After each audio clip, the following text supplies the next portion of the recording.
Welcome back, everybody. This is Eric and Chad here with Iraq Veteran 8888. And today we've got another Gun Gripe episode for you, and we're going to be sort of breaking down a question that we've gotten a few times, and it's about shotguns, okay? And some people say, well, hey, with a shotgun, what are some of the pros and cons of a pump versus a semi? Which one should I choose?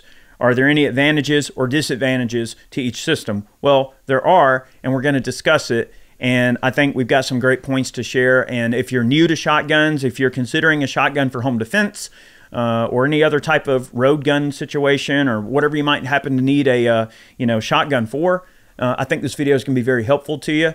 Before we get started, I would like to thank our friends at Sonoran Desert Institute for supporting our videos. If you are looking for a career in gunsmithing technology, if you're wanting to learn about reloading, they've got some awesome programs, wonderful distance learning programs. Their instructors are awesome. The financial incentives are amazing. Check them out, SDI, Sonoran Desert Institute. Check out the link in the description box below and tell them we sent you. Big thanks to them for being a patron of our channel. So, Chad, dude, I feel like we've been kind of preparing for this gun gripe for like a decade. We've been talking about it for a long time. I can't believe it's taken us this long to break this down in gun gripe. Well, you know, I would say choose neither. We want to choose a cannon, you know, maybe a 40 millimeter.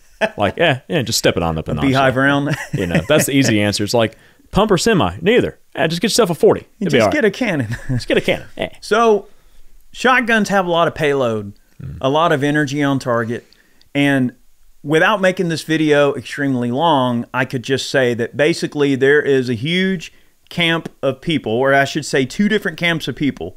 One camp of people, you know, they love combat shotguns. They love 12 gauge, for a personal defense situation. There's other people that are kind of in the camp of, well, just give me an AR any day, and I'm not even going to bother with a shotgun. If I have to fight my way to a rifle, I'm going to skip the shotgun and go straight to a rifle, which I tend to agree with in some situations. However, there are some times when a 12 gauge is just the medicine required to secure the situation. Well, you know, over the years, you've seen all the arguments about stopping power. You know, what's better, 9, 40? Oh, just go to a 10 millimeter. Oh, no, man, 45 ECP. You know, it's the best thing since sliced bread, you know, 45 ECP, right?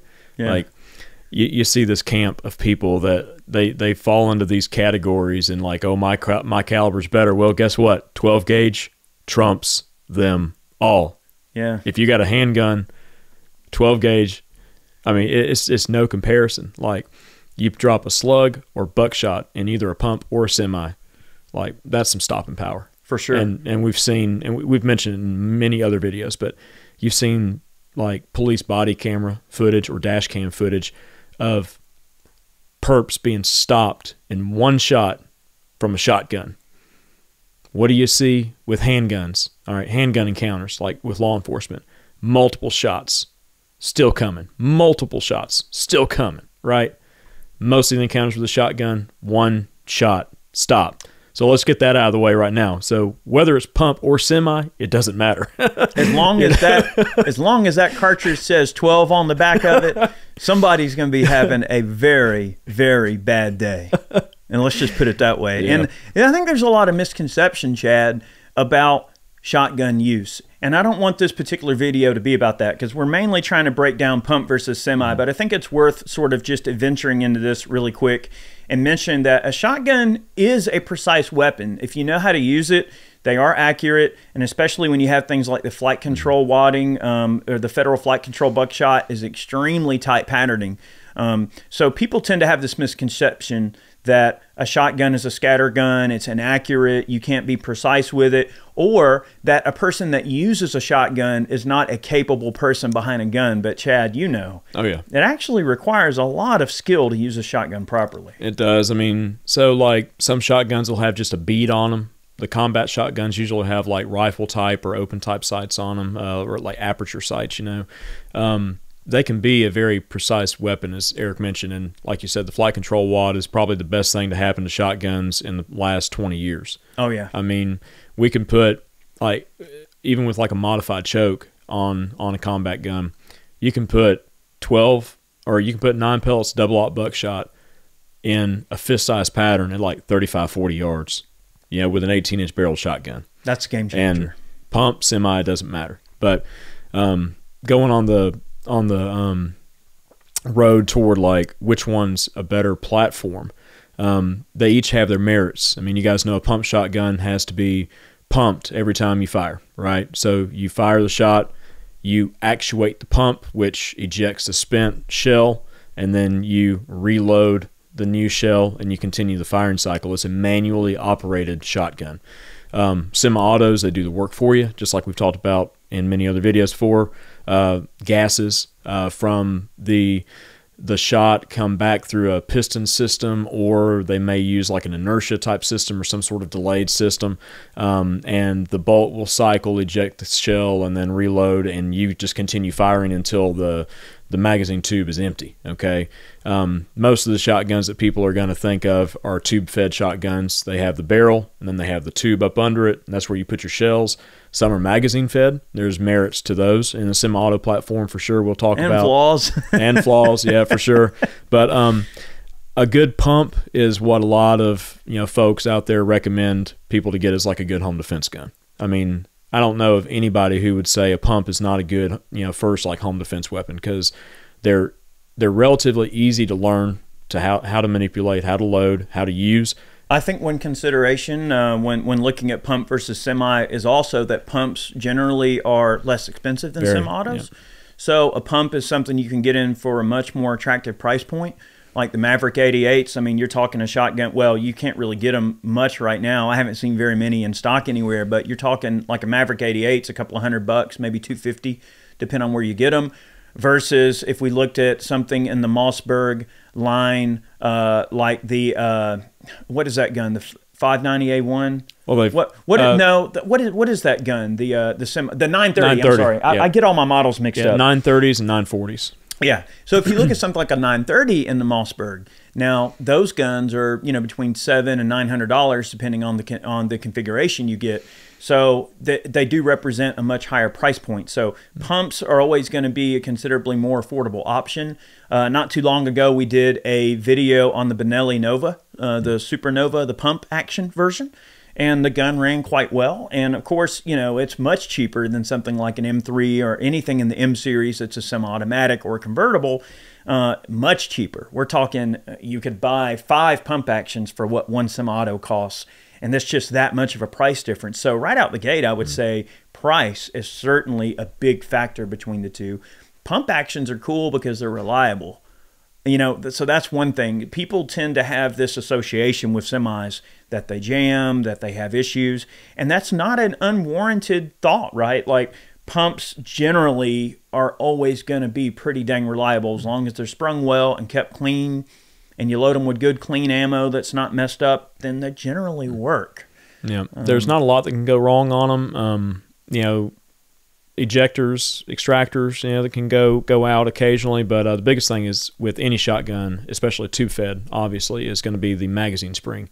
That is the culprit, the major culprit of many shotguns failing, is the magazine spring being so weak that it just can't keep up. That 590 Marine Magnum that I had to send back to Mossberg to get some work done on it for that exact issue. We couldn't get it to feed. They went through and they resprung it, checked some things, and it came back. Everything was good to go. We did a revisit video on that. So don't assume that just because something's a pump action that it can't potentially have an issue down the line or that parts will wear out. I mean, it's still a consumable item. Springs wear out, extractors wear out, depending on the round count that you put through it. So I did have to send my 590 back, but of course they got it back to me really quick, very professional service, and it was good to go when I got it back. As far as like usability goes, like a tube-fed semi-auto, you load it one time and you pull the trigger until it's empty. There's no manipulating, the shotgun in between each shot fired in order to get it ready to fire the next shot. It does it automatically. But there is a such thing as ammo sensitivity on a semi. Pumps will generally run anything you put in them because of manual operated. So you can go from the lightest loads, less lethal, all the way up to the heaviest. Sometimes, most of the shotguns we're talking about, they'll handle 2 3/4 and 3 inch shells. You're not really getting into the Magnum like 3.5 inch shell guns. Not really what we're talking about here, but you can pretty much go from the lightest stuff all the way up to the heavy stuff. Now the heavy stuff is going to beat you up in a pump. Okay, like you're taking all of the recoil forces. There's no recoil force that's being pulled out of the equation by the action of like a semi-auto. Semi-autos are generally softer shooting with heavier loads to a certain degree because some of that recoil force is being used to cycle the action. But as far as that goes, like really it's just finding the right ammo for a semi-auto that works. And pretty much all of our semi-autos, they run with combat loads very effectively, and a lot of them will run with like light AA loads. Where we run into problems is less lethal stuff running in semi-auto. Typically, most semi-autos are not going to run those type of loads. I think it does come down to ammo sensitivity in the semis. I mean, if you're talking a 7/8 ounce handicap load, all right, yeah, your mileage is going to vary on whether or not a semi is going to run that. You know, that's one of the benefits of the Benelli M4 is it was really set up to be able to run a really wide variety of different loads and everything. And the M4 is a fantastic shotgun that can run some pretty light loads in addition to some really heavy loads. So not every gun is made exactly the same. You know, some of them are all going to have, the different operating systems and things like that. But generally speaking, the way I treat semi-autos is as combat loads, buckshot, slugs, and you're generally not going to have a problem with, the guns not cycling or anything like that.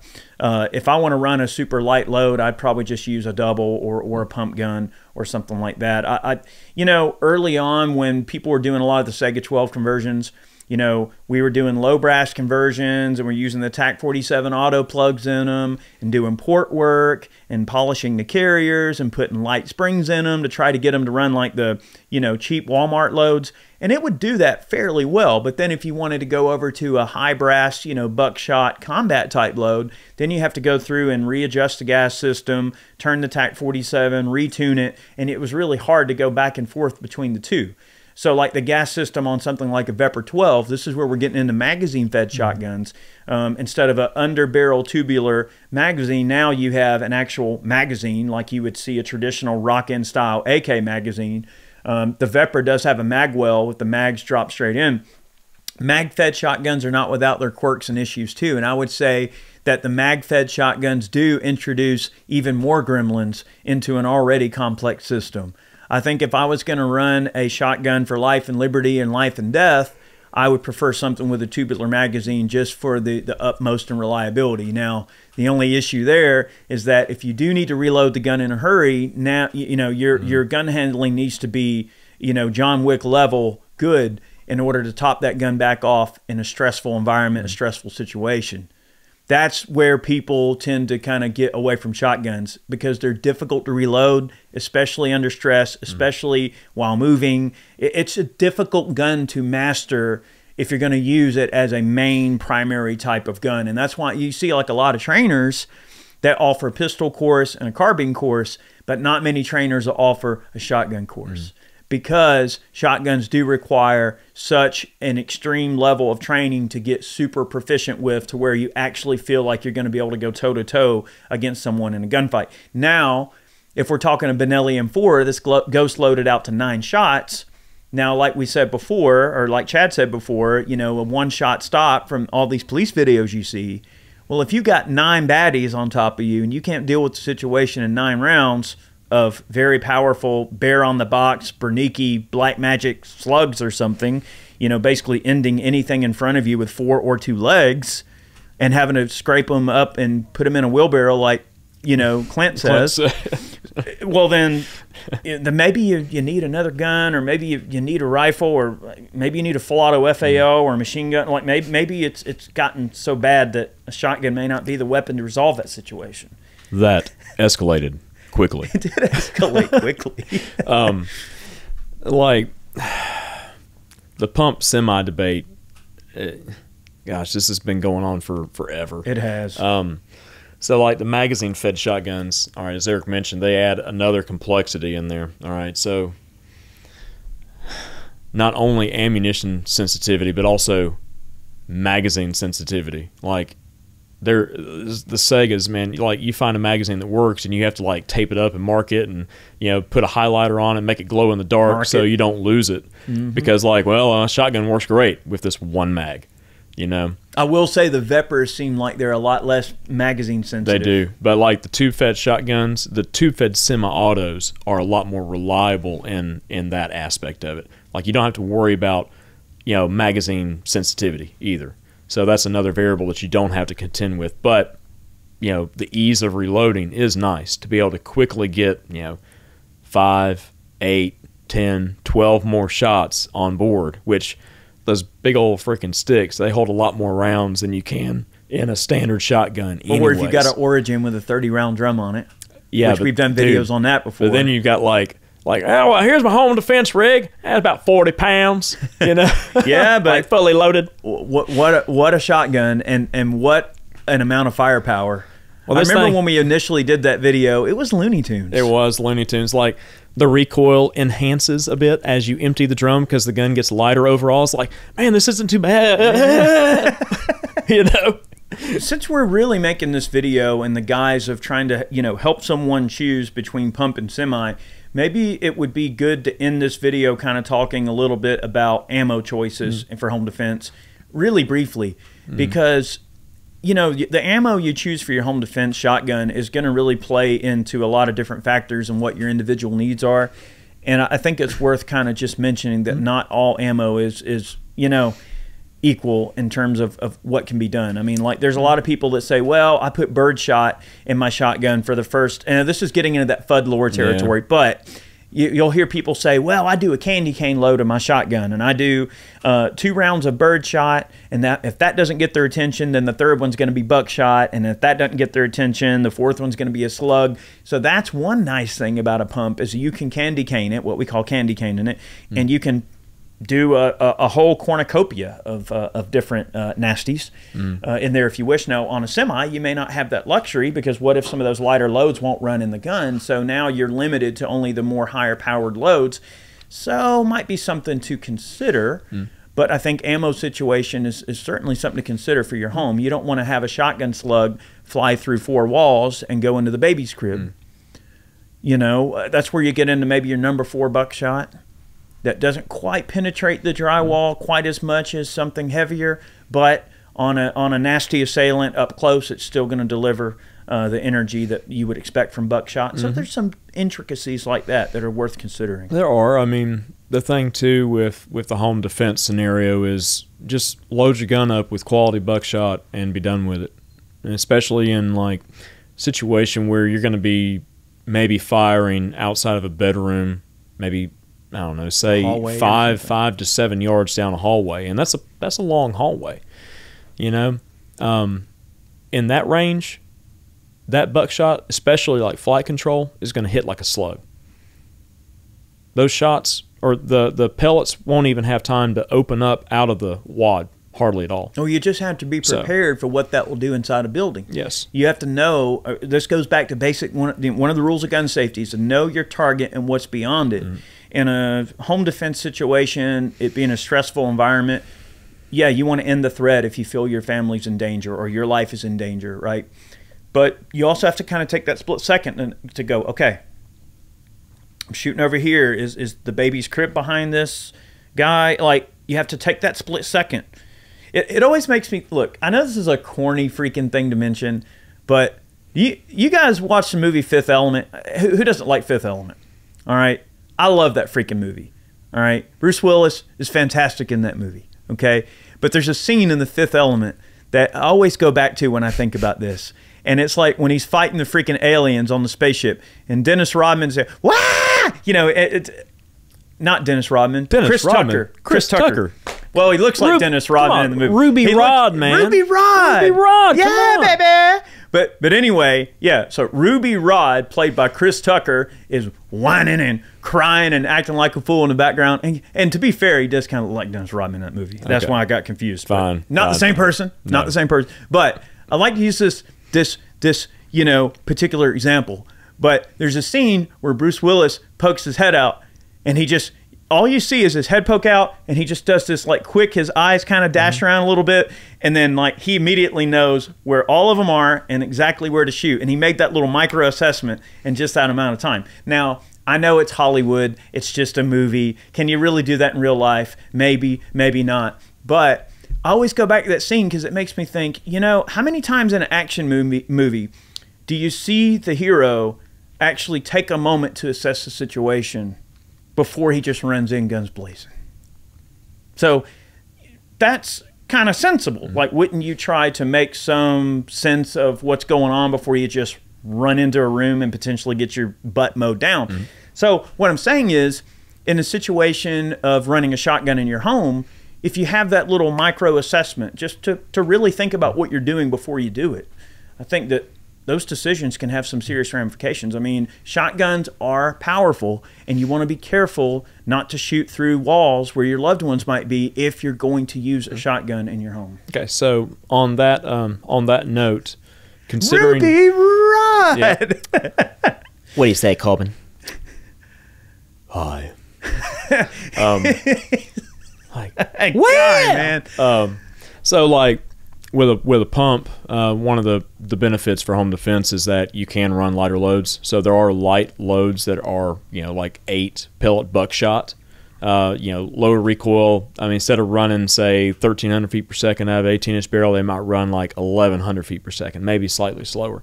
They still pack a punch, but you get softer recoil, especially out of a pump. Those loads will run probably out of most semi-autos, but they might be a little bit picky.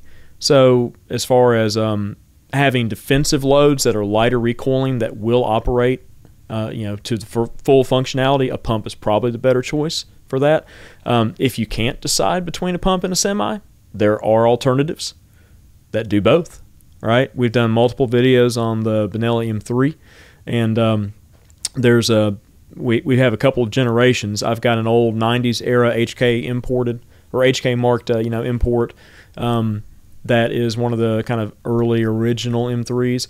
They still do produce the M3s, and there's a lot of different options out there for them now as far as like stock compatibility and things, but at their heart they're still a convertible shotgun. You can flip a switch up front and you can run it in pump mode and you reload each shot, or you can flip that switch again and it unlocks the carrier and you can go into a semi-auto mode.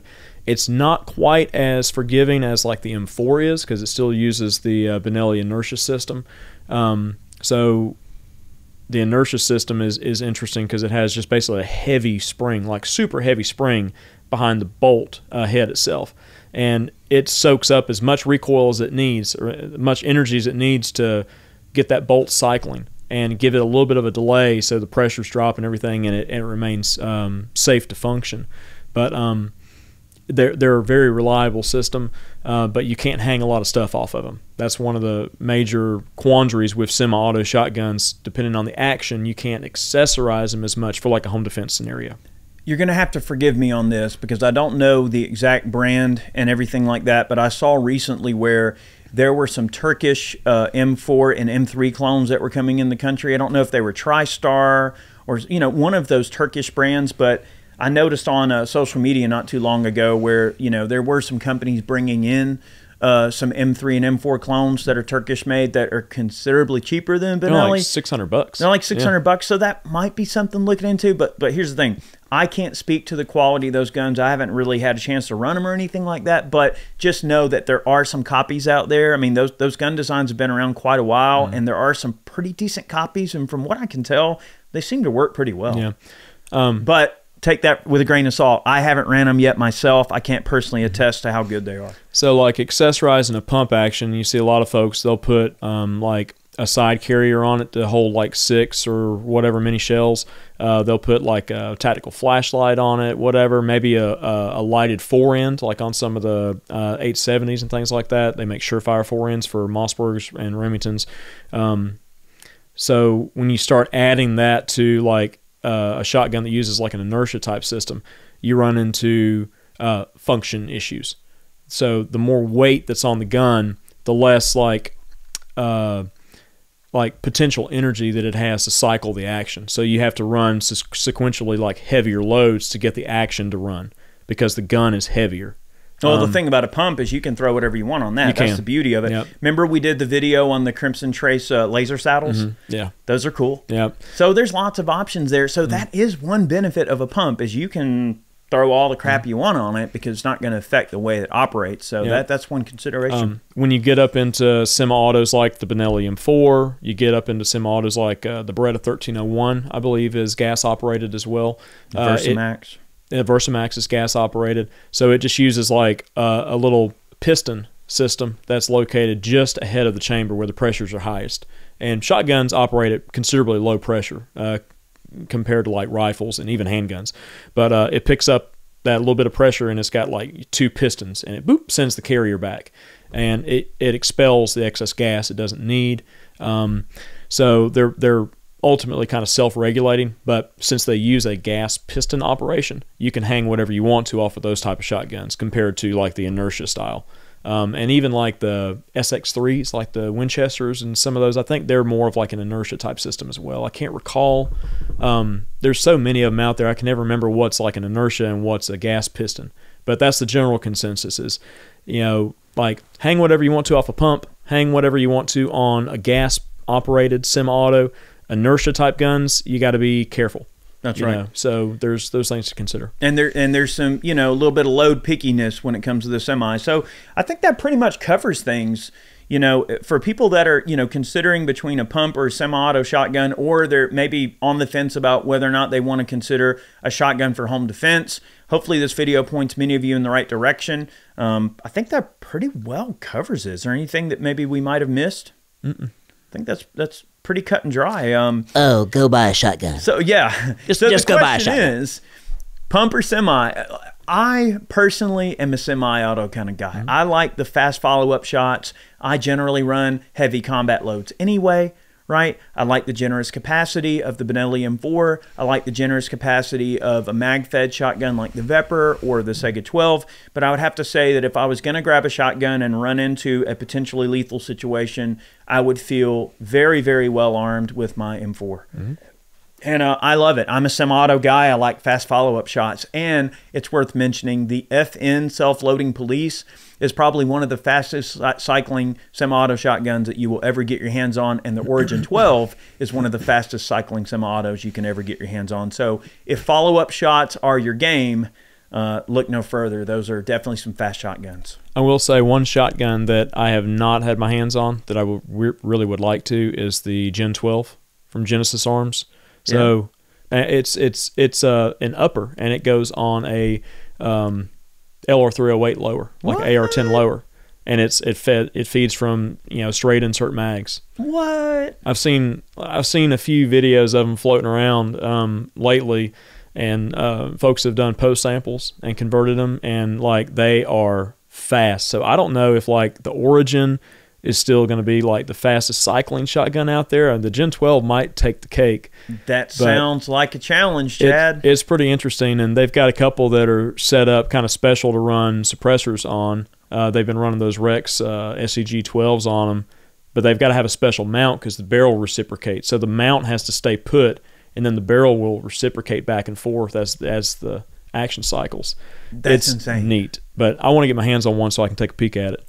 Well, it sounds like we got some work to do. But that, I mean, that's like the, I don't know, the M4 is like the pinnacle of semi-auto shotguns in a traditional That's as far sense. as you can take it. But man, like the Gen 12 is really looking like it's taking the cake as far as like semis go, like mag feds. That sounds like something we need to check out. It's neat. So. Well, guys, thanks so much for tuning in to today's Gun Gripe. I hope you enjoyed it. Let me know, is there something that we failed to recognize in making a distinguishing characteristic between pump and semi in your shotguns? Are there some things about home defense with shotguns that we forgot to mention? What's your favorite pump shotgun? What's your favorite semi-auto shotgun, and why? Let us know down in the comment section below, and maybe we will revisit this one on down the road and take some of your commentary into account. Big thanks to all of our Patreon supporters. Go over to Ballistic Ink and pick yourself up a snazzy new t-shirt. That's one way you can support our efforts directly if you wish to do so. Thank you all so very much, and have yourselves a great day, and we'll see you next time.